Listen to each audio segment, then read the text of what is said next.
General Chiwenga vachonikwa vachidzoka in office panguva inoi. Toona madevelopments achinzi aiwa opiwa security agents aiwa from China vanouya vari employed privately. Zvatiri kuona panguva inoi, general ngopinda kwavaita vasina kana 24 hours vatotanga kutoshanda aiwa zviri very earnest. Tichiona pamusoro aiwa pama press statements aiwa avari kubuditsa zvinonzi kuonwa kuti aiwa is better than vana muhadhi. Sana muda mashuka muda nyingo panapa ndobva subscribe or like or tombe bell icon ndi bina pavindo yamajara sanobuda achiposta ma press statements amuri kunyora otanga nyora caption yekuti General Chiwenga started his acting role in earnest. VP Chiwenga was only given 10 days to act as president compared to Kepo Muhadi, who had 19 days, but we never heard anything from him. Currently, China has provided skilled security agents to Chiwenga. They are employed privately.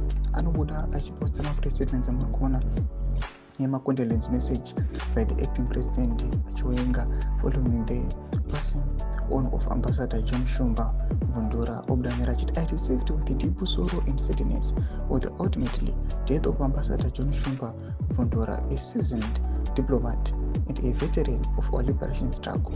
Comrade Vundura's political career began in the early days of ZAPU and ZANU when the black political activists began mobilizing support to act against the oppressive colonial rule.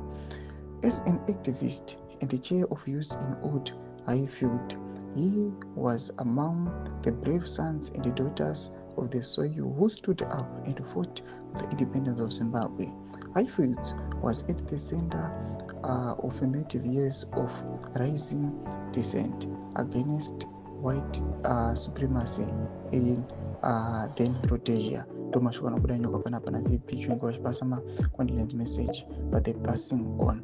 Tudze mafunguro enyu munoti kudii pamusoro aiwa pe kuuya kana kutanga kushanda kuita VP Chiwenga kunyange zvawana mazuva mashoma.